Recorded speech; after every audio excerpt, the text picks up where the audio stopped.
Good morning, Tremont. This is the last Sunday of our Black History Month series. Can we give it up for our Black History Month series?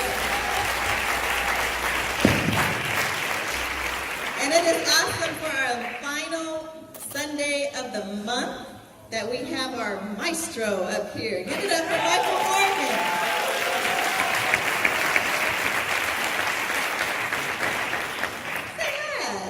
Good morning, everybody.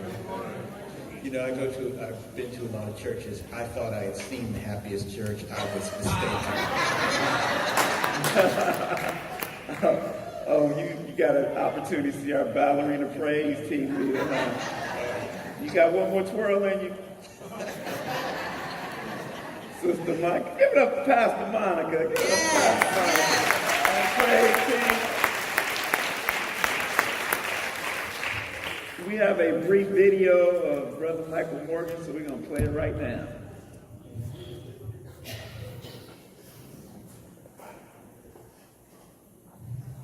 I'm going to step up and see what I did. All right.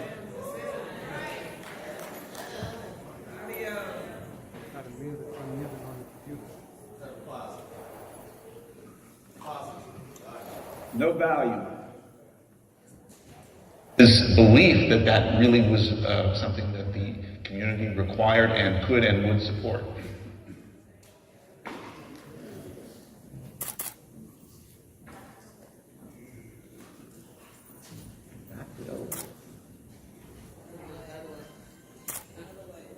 To your right. The thing to remember about Michael is that his legacy is not only one of music making, great music making, but also orchestra building, and he sort of created this landmark there in Oakland. And his belief that that really was something that the community required and could and would support. And he was right.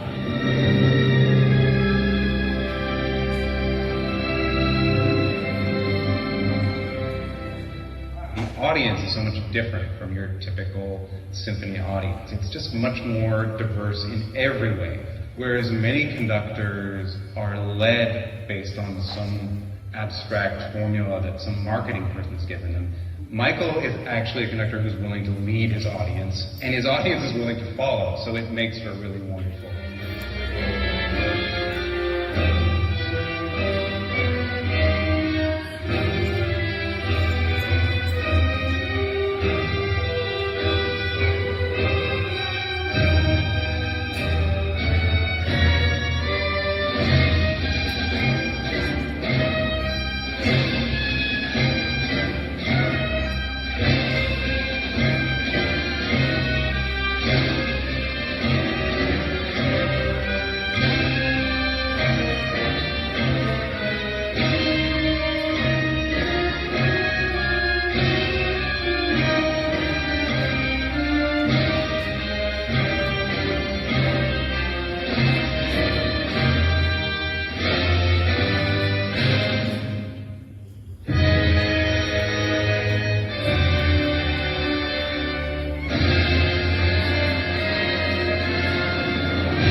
I'm sure I did those things. I see myself on the video, but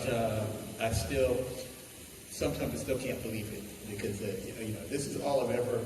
What you see out here, this is all I've ever wanted to do. Like I decided I was going to do this when I was 8 years old. And the thing I try to pass along, because I do a lot of stuff in the schools, and I try to pass along to young people like two most important lessons. First of all, if you can get the thing you like to do the most to also be your job, okay? This is more important than, because in the schools, the kids always ask me, It just depends how polite the school is. If it's a really polite school, how much money you make is like the third question. If it's a less polite school, it's the first question. And I try to tell them that, the most important thing is that's not actually the most important thing. The most important thing is I get up every day and my job is something I really love to do.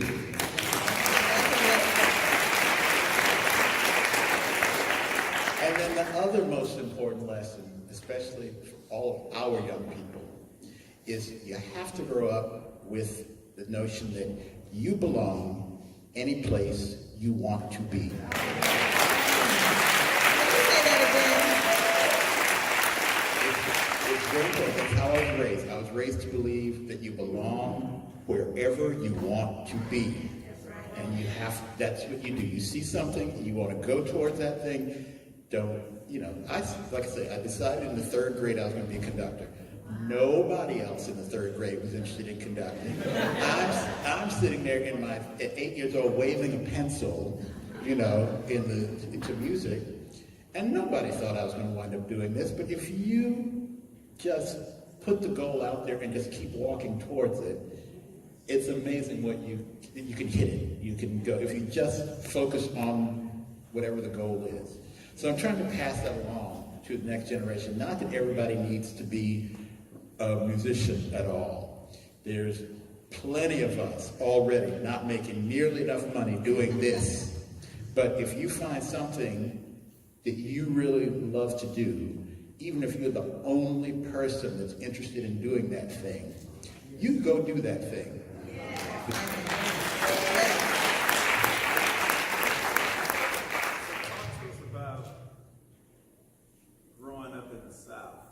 Washington, D.C. Washington is a southern town, it's true.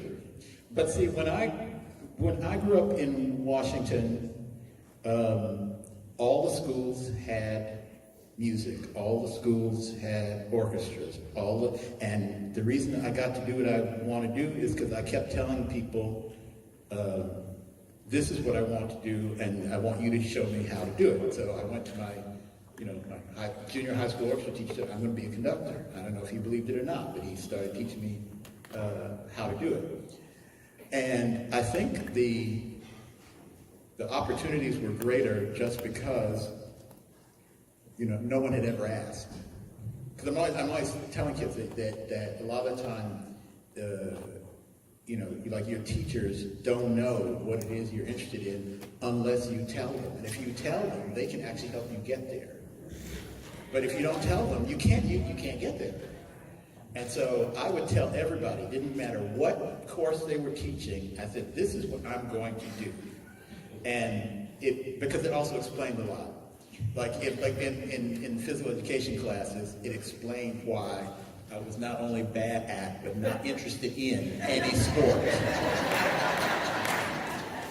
I mean, I was the guy that said they would let me go to the music room because all I did was disrupt the games anyway.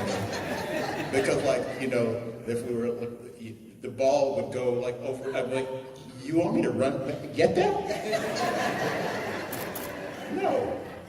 So they would look, why don't you go to the music room and just spend your time there and get out of our way? And that's what I did. But the thing is, but they knew I was interested. A lot of times I go to schools and the teachers think the kids aren't interested in anything because they haven't asked what the kids are interested in. So if you ask what the kids are interested in, they will give you answers. Because I do this in classes sometimes. Just go around the class because the teacher hasn't done it and ask the kids, what are you interested in doing?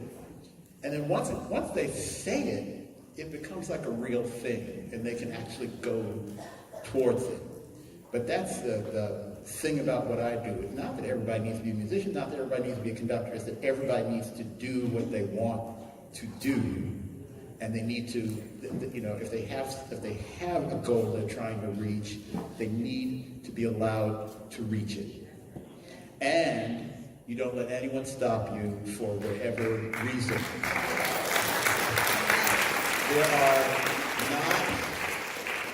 There are not enough professional black conductors we could all fit very easily into a very small space up here. But that doesn't matter. It's not a boundary. It's like you don't allow for boundaries. You just decide, this is what I'm going to be, and if I'm going to be the first one that does that, that's fine too, but that's what I'm going to be. Right. Amen. Give it up for the maestro. So, I know you're a musician, being a conductor, you are a musician, but do you also play an instrument? Piano in chamber music with some of my symphony friends. Usually it's just to raise money for the symphony. So like we have like gals and things where they auction things off. And one of the things they usually auction off is me and a couple of the musicians playing something at a party where they make the dinner and all this sort of stuff. But I've really been focused on conducting since I was 12, so I don't really consider myself. I mean, I played a lot of different things along the way, but the conducting was always what I really wanted to do. So that's what I did. What made you want to be a conductor? What is about conducting do you like? Okay, I'm going to tell you this story because everybody thinks it's a big complicated thing. It's not. When I was 8 years old, I saw somebody. I was already starting to take piano lessons in an after-school piano class. And I saw somebody conducting. I saw two people conducting. I saw somebody really conducting an orchestra, and I saw somebody conducting to a record. And at 8 years old, you're trying to figure out what's the difference between those two things. Why? What is that? And so I asked some of my older cousins who played in bands and stuff, what does the conductor do? And they said the conductor gives the orchestra the beat. And I thought, that is the easiest job I've ever heard of. And it's because, that's the other thing about deciding you're going to do something at a really young age, is you have no idea how hard it is. So you just go, okay, that's what I want to do. That looks easy. I'm going to do. Well, okay, there's a lot of stuff to learn. In fact, you never stop learning. In fact, conductors don't even get good until they hit about 50. So, because the reason that is because, if you play the piano, you can go into a room and practice for hours and hours every day. But if you're a conductor, you only get to practice when people will let you stand in front of them. And that's not that often. So the piano player who's 18, 20 years old has had already more conducting experience than the conductor who is 35 or 40. So conductors don't actually get good until they're 50, even the great ones. If you look at them conduct when they were in their 30s, 40s, they're good, but they don't get great until 50, 60, 70.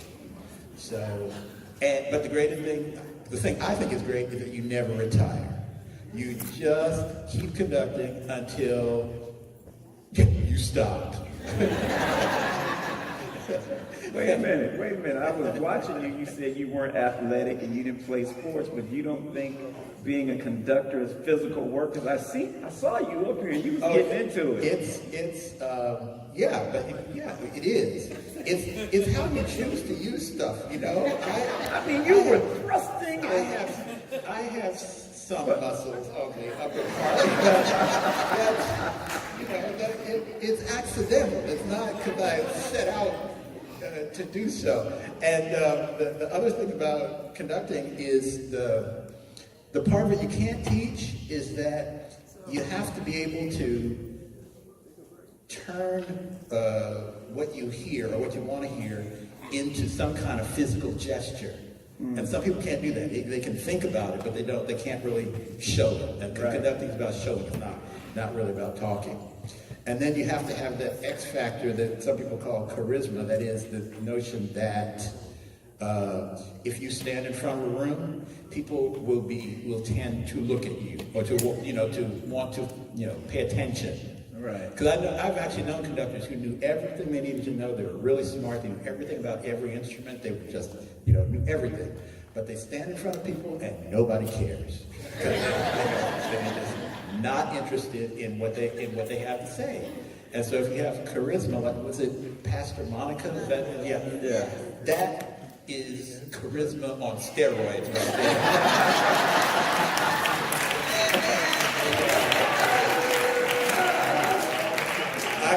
I can guarantee you she could stand in front of a room of people anywhere and everybody is going to pay attention. You're a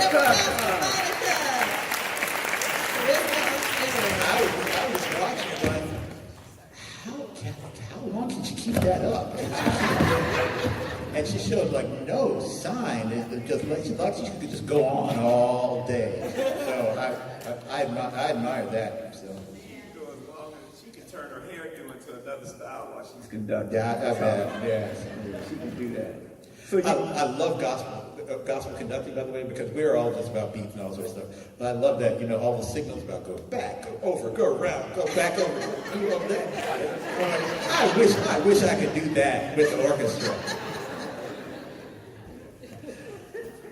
All right, so you knew from the age of 12 that you wanted to be a conductor. Age of 8. Age of 8, sorry. But 12 was the First time I actually stood in front of people. Conducted. Yep. And then what was your first job? Okay, that's the other thing about doing something you like. I feel like I've never had a real job. But in any case, my first job after college was I was apprentice conductor at the Buffalo Philharmonic. And then I went from there to the St. Louis Symphony. And then after it went to the Chicago Symphony as the assistant conductor. I'm editing. Went to the Chicago Symphony as assistant conductor. And then I landed here. And I was here and Chicago for about 2 years. I was in both places. And then I came here. And now I've been here. This is year 28.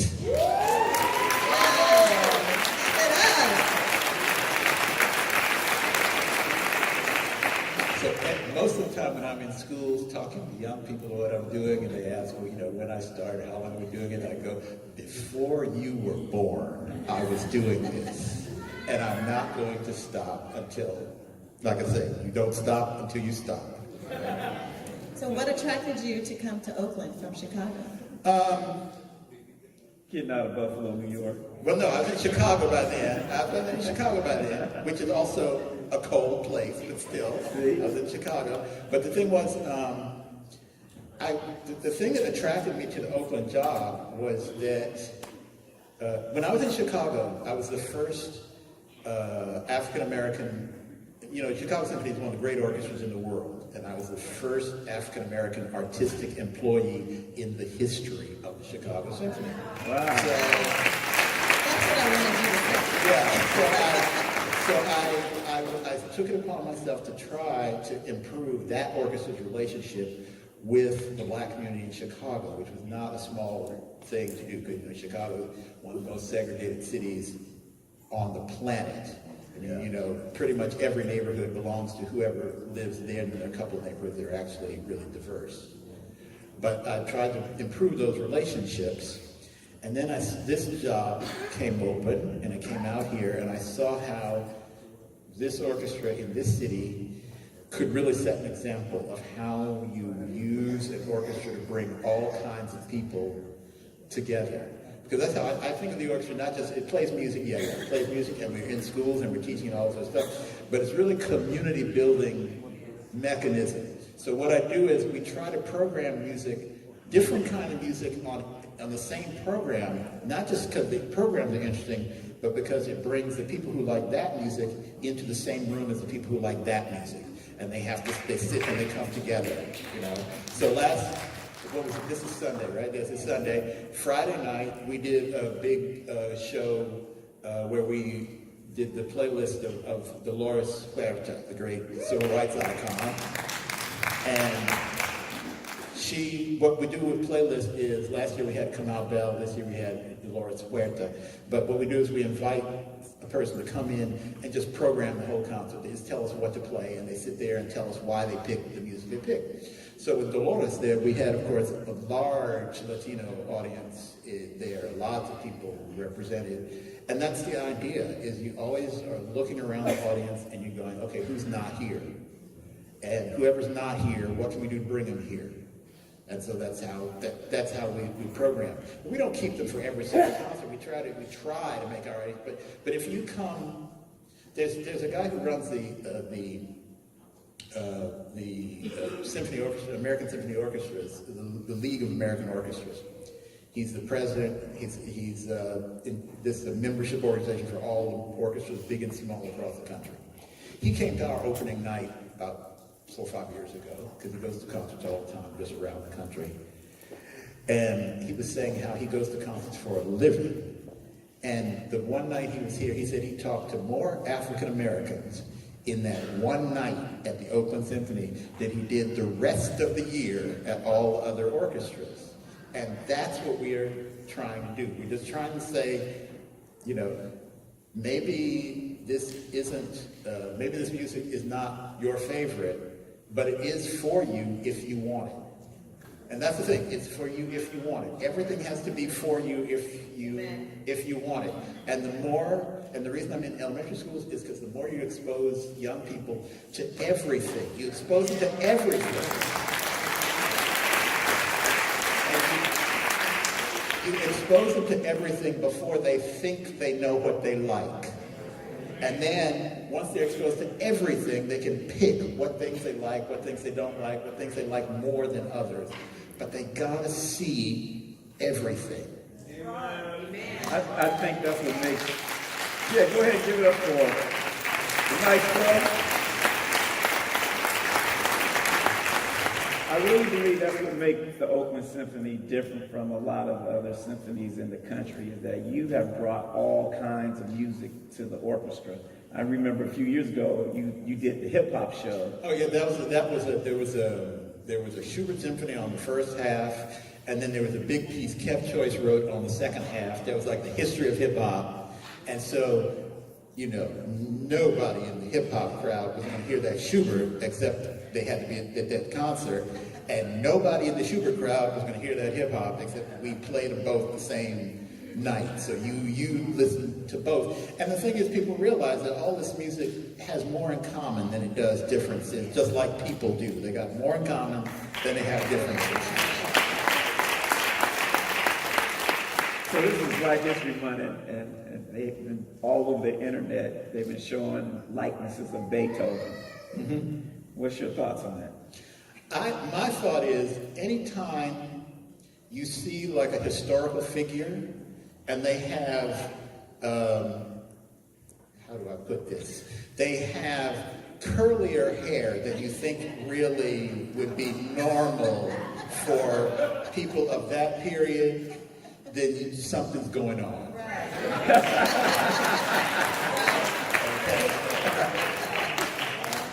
I'm not even saying what's going on, but something is going on. Because the notion of people being of mixed race, that didn't just start today.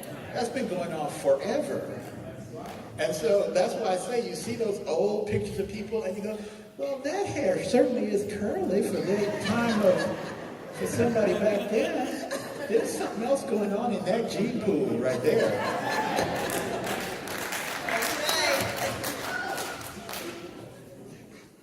That's why you mentioned earlier that all music is for everybody. All music is for everybody, and you know, I'm always telling people it's not okay. Classical happens to be my favorite, but I like a lot of other kinds of music, which is why when you come to Oakland Symphony and you hear all this different stuff. I mean, the concert we just did on Friday night had Stravinsky on, but it also had a great rendition of God Bless the Child. This was with just Tiffany Austin saying, oh my, it was so good. But they were both on that same program. Just like next year, our Christmas concert, we always have 3 choirs on the stage. Our Oakland Symphony Chorus, the Mount Eden High School Choir from down in Hayward, and the Oakland Interfaith Gospel Choir. And they're all on stage all the time along with the orchestra. So we go from style to style to style to style. So we do our Christmas things, but we also have a secondary honoree. Like 2 Christmases ago, we did Prince. And last year we did Nina Simone. Next year we're doing Aretha Franklin. So, and this is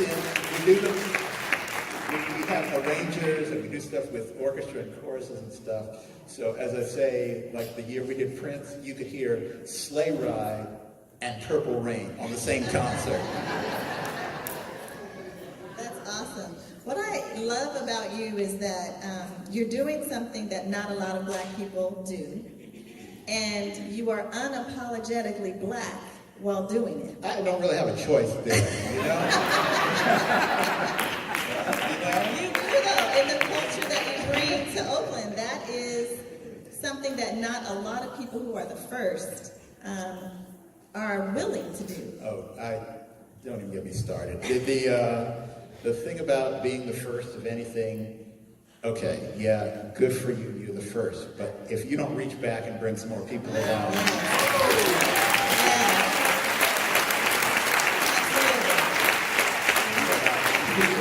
you're not even doing your job unless you're just helping the next group come through. So that you know, be the first, but don't be the last.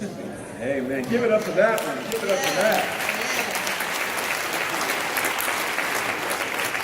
So what's one of your favorite songs or composers to conduct to? And Okay, why? I don't think I have a favorite. I don't think I have a favorite composer. Actually, my favorite thing to do is opera, and the reason I really like doing opera is what you all don't see. If you see an opera going, okay, there's an orchestra down there, some people on stage. Opera is basically barely controlled chaos all the time. Because you have, you know, with an orchestra concert, you got the orchestra, and a lot of stuff they could do without you. I mean, the thing you learn about conducting is you have to know when the moments are, when you got to be there, and then there are lots of times when they can go off on their own, and you don't get in their way. So the good conductor knows when to be there and when to step out of the way. That's a good leader anyway. But the thing about opera is you got the orchestra down there, you got the singers, sometimes you got dancers, people are walking around, they're trying to act while they're doing their opera.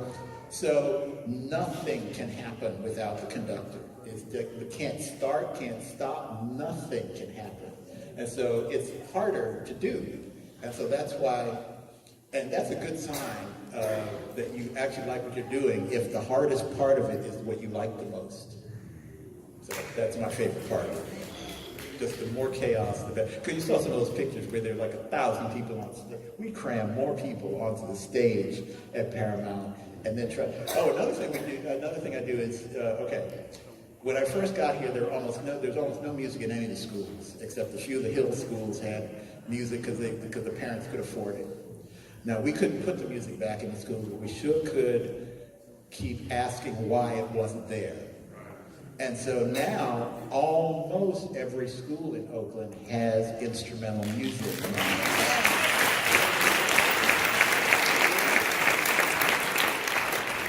And once a year, we actually have an Oakland Unified School District Orchestra Festival where all the schools send their orchestras and they all play for each other. And then at the end, we put all the kids together. We have like 300-400 kids. I stand and conduct down there. The other teachers stand all around, try to hold it together. You know, everybody's conducting, trying to keep all the kids together. But it reinforces to the kids that there are a lot of people who do this. Now, it's been postponed this year because of the teacher strike. And let me tell you, the Oakland teachers should get whatever they want.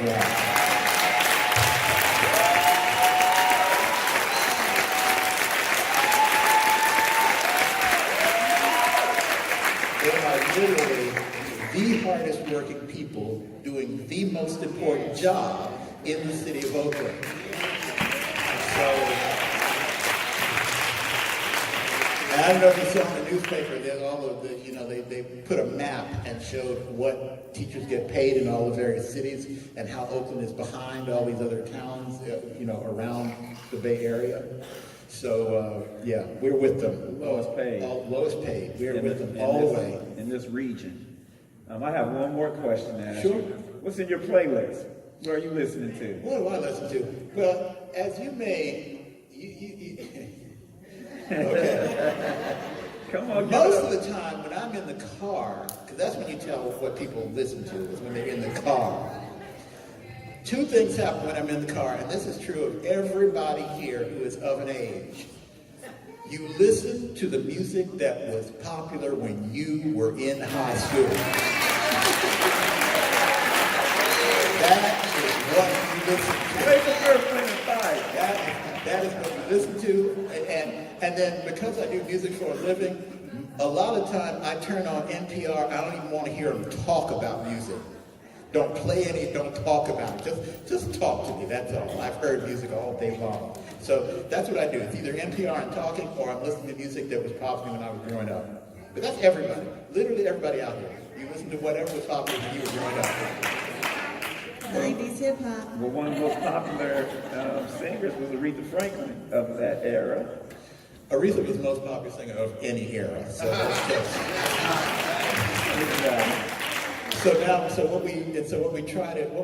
What we're doing right now is, first of all, the three choirs and our guest artists are all picking which Aretha songs they want. I have them pick one Aretha song and one Christmas song. That's what you do, and then I take it and form it into a concert. Okay. But we get the arrangers to arrange things, and we do at least one thing where the audience sings along with us. Not that you could stop them anyway, but right. They sing most of the night at that concert.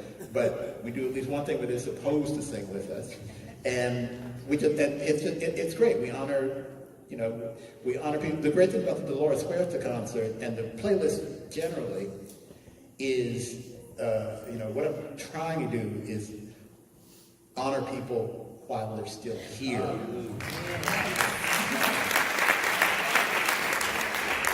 Because the thing about when I was going around telling people that Dolores Huerta was doing the next playlist, and some people thought they didn't know who she was. And so I tried to tell her, first of all, about Cesar Chavez and farm workers and how important she was in that whole movement. But then I tell them, again, people of a certain age, almost everybody who's, my generation or even after some, but everybody saw that last speech that Robert Kennedy made just before he was assassinated, the one at the Ambassador Hotel. We've all seen that clip a million times.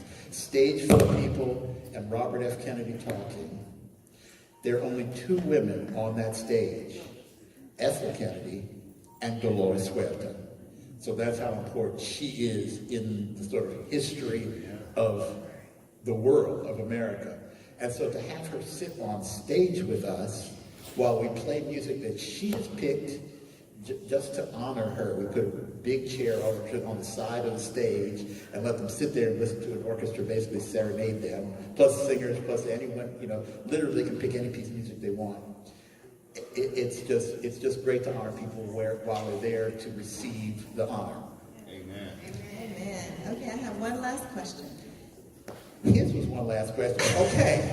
I'm paying attention here. He said one last question now. You said one last question. Okay. That's what she's a musician. Musician, yes. Used to be. Used to be. I haven't played in a very long time. That's all right. Once a musician, it is a terminal illness. You are always a musician. Yes. So my question is, I grew up playing an instrument. I played alto saxophone, for those of you who don't know that. And it was very important. It was very important for music in my life. Yeah. I think it helped me to think differently, because learning an instrument and learning how to read music makes your mind work differently. Mm-hmm. Do you agree with that? And why do you think music is so important to have in schools? Okay, I got two things on this for you. First of all, if I talk to when I talk to business leaders and such, because I'm always talking to business leaders because we're always begging for money. But when I go out and talk to business leaders, like in a room full of people who are all running industry and all that sort of thing, I always ask, how many people played an instrument when they were growing up? And always at least 2/3 to 3/4 of the hands go up. I mean, that is the impact it has. And the reason for that is, if you learn to play an instrument, okay, they give you this instrument, you take it home. You have a teacher, yes, but most of the time you spend is by yourself trying to make this thing make a decent sound. This thing, you have to try to make it go. If you can teach yourself, which is what you're doing, you can teach yourself to play an instrument, you can teach yourself to do almost anything else. And the thing about giving young people an imagination to learn how to teach themselves things is that if you take any one of these young people that are here now, by the time they reach adulthood, all the jobs are going to be completely different from what we're looking at today. Everything is going to be different. The only way they are really prepared to keep up is if they have an imagination, so if they can teach themselves things and learn as the world changes. So that is what music does. It helps you learn while the world is changing. Amen. Can you give it up for Maestro? Come on, Trevon, you can do better than that. Let's give it up for our own Maestro, Michael Morgan.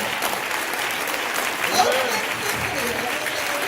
That was just Oakland Symphony. Thank you all so much for this today. I've reached a stage where I'm getting, when you start getting the Life Achievement Awards, that means you are old. And so, but the thing is, I really appreciate that people notice what I'm trying to do. Amen. I don't always succeed, but I want people to notice that I'm always trying. Amen. Thank you, brother.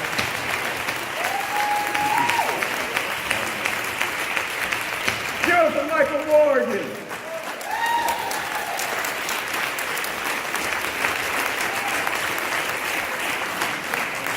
Touch Sheila before she leaves. Okay. Wow, what a month. I know you don't know this, but that was history right there on the stage. Give it up for him one more time.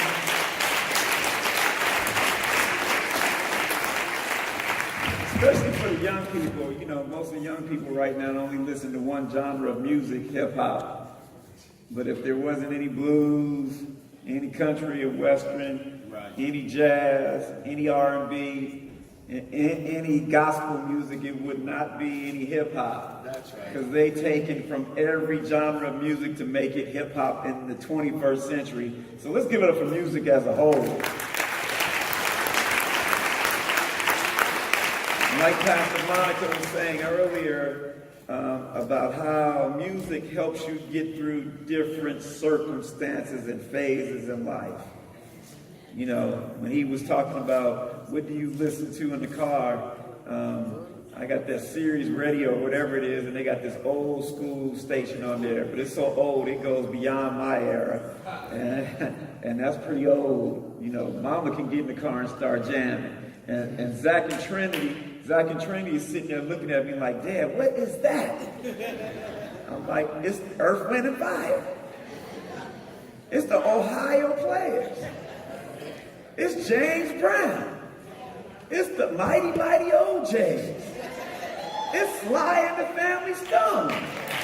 It's Grand Central Station. It's the Daz Band. It's all of those things that we listened to in high school. And I'll never forget, this is how impactful music is. We had a recess, not a recess, what you call them when you gather all the kids? Assembly, but it was outside on the football field. And Larry Graham and Graham Central Station came to perform for us in our high school football field. And as they were playing, one of the kids that was in the school, his brother was Herschel of Happiness, and they tore the school up. People were jumping all over the breaking bleachers and everything. It was just an unbelievable concert. I'll never forget it. And the impact it had on the students is that one of the guys, Herschel of Happiness' brother, Will Kennedy, has been traveling around for the last 30 years all over the world with the Yellow Jackets. He's the drummer from Skyline High School in Oakland, California. So music is still powerful, it is still moving, and if you want to do something in your life, you got to be able to sit down and listen and pay attention. And I know we've been talking all year about going big. You can't go big without a plan. And in order to go big, you got to go through some things. Nobody goes big without a journey or a story. And this week I was looking at the prayer of Jabez. And it talks about, in the prayer of Jabez, it talks about how his mother said that Jabez was born in pain. That sounds familiar if you were born in America. Born in pain. And it said that in spite of all the pain that he was born in and everything that he grew up in, he said he prayed a prayer that God would bless him and bless him indeed. He said that he prayed the prayer that God would enlarge his territory. And here it is, here we are sitting in Oakland, California, and we are expecting God to do something for us. But what are you asking God for in 2019? What are you asking God to do for you? Because if you're not asking, he can't do it for you. If you're not asking, if you're not knocking, if you're not seeking, God can't bless you. And if you're not doing Matthew 6:33, seek ye first the kingdom of God and his righteousness, and all these other things shall be added unto you, you're just waiting for a miracle that you have not asked for. And I want to declare today that you guys are special. And there is nothing that you cannot do in your life.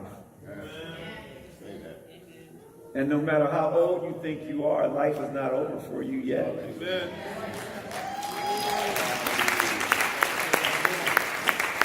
I mean, that was an awfully weak hand clap. Some of you have stopped dreaming. Yeah. It's not over until God says it's over.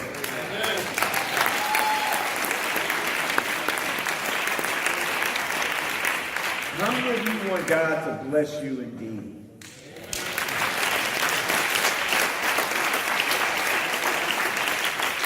Come on, if you had an audience with God right now,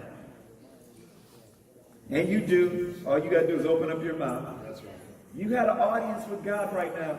What are you expecting from him? Now ask yourself this question. What can he expect from you?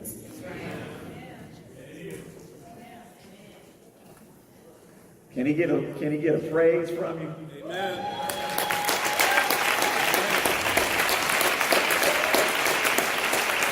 Can you have God's attention right now? Can you give him the kind of praise he deserves? He's paying attention. Can you give him what he deserves right now? Come on, I can't hear you. I can't hear you. I can't hear you.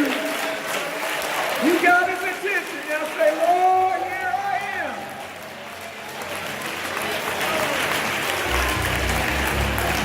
Can you bless me, Lord? Can you move me beyond my shortcomings? Can you enlarge my territory? Can you bless me wherever I place my feet today? Can you bless me in the city? Can you bless me in the country? Can you bless me on my job? Can you bless me with my business? Can you bless me with my relationship? Do you believe that God is able to do exceedingly abundantly more than you can think or imagine? How many of you believe that God is still working miracles out right now?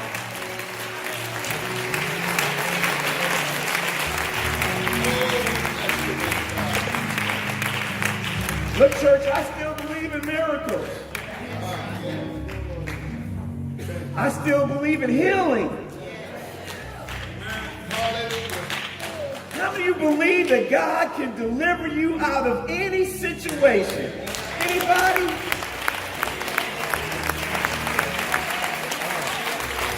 So let me ask you a question. Why is it that if he's done it before, you don't think he can do it again? Wow. God can do it right now. I said God can do it right now. Can he do it, Sister Reed? Can he heal your body?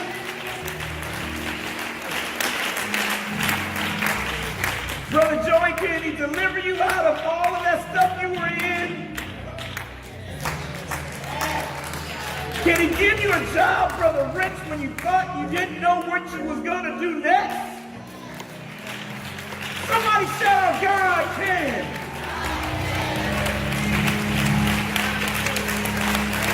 God can still heal your body. He can still heal your mind. Do you believe it today? Everything that we did this month, this history celebration, is all about you remembering how far God has brought you from. And you young people don't know anything about segregation. You don't know anything about Jim Crow. You don't know that there's two sides of towns. That when we used to go back to my mother's town in Stanford, Texas, all you seen was dirt roads on their side of the town and asphalt on the other side. You ain't never had to go to a movie theater and sit in the balcony because you couldn't sit where you're sitting right now.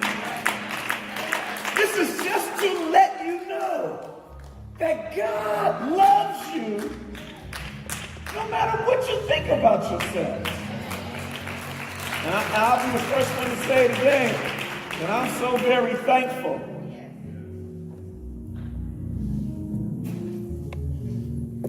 Thankful.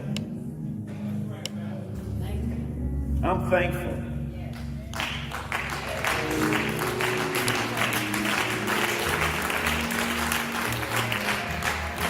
That I know who I am. And Brother David, they always say, you know, Pastor Zach, you're so arrogant. No, I know who I am.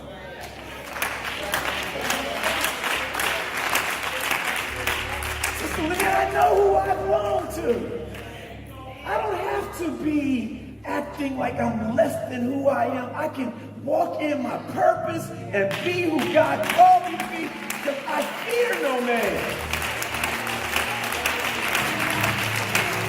Church, God is with you. Lord, bless me and enlarge my territory. How many of you want God to do something supernatural for you in 2019?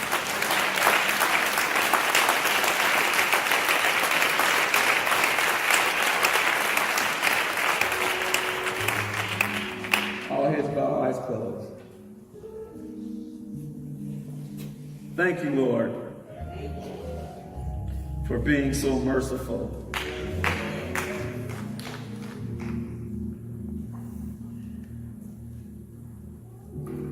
For the whole 400 plus years we've been in America, thank you.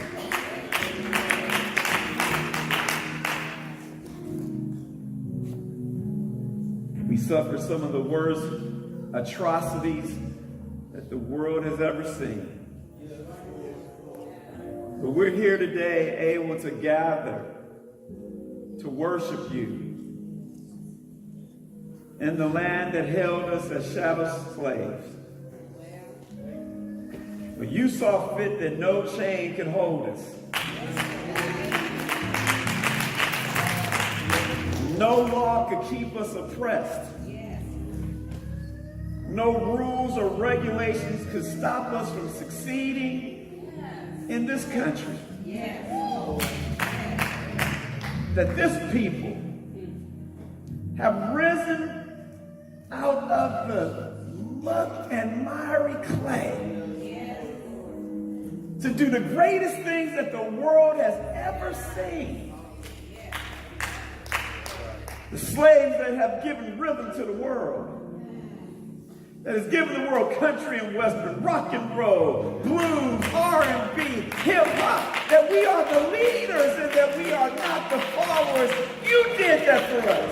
You made us the #1 heart surgeon in the world and the #1 doctors in the world and the #1 inventors in the world. You did that for us. And all you ask us to do is to hear you.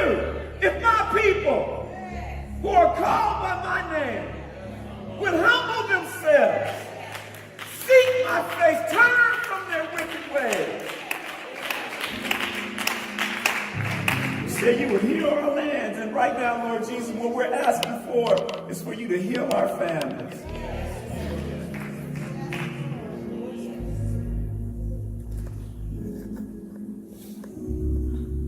Let the men lead. Let us be one. In Jesus' name, we ask these blessings. All God's people say amen. Well, let's give God a hand of praise.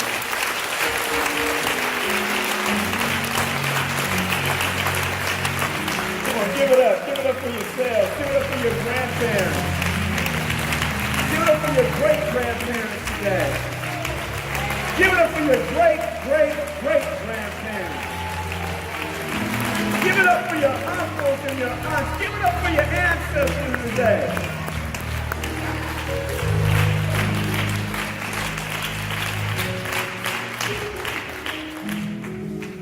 I remember Frankie Burley made the song, "We Are One."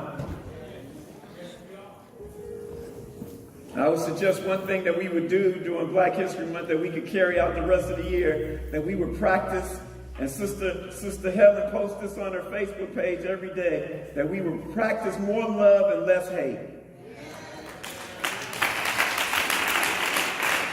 Pastor Zach, how can we do that? How can we do that right now? How can we start right now practicing more love and less hate? Let me tell you, stop walking by people that look like you and not speaking.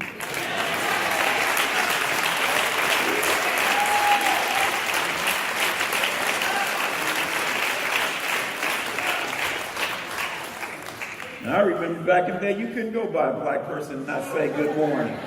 They slapped the hell out of you.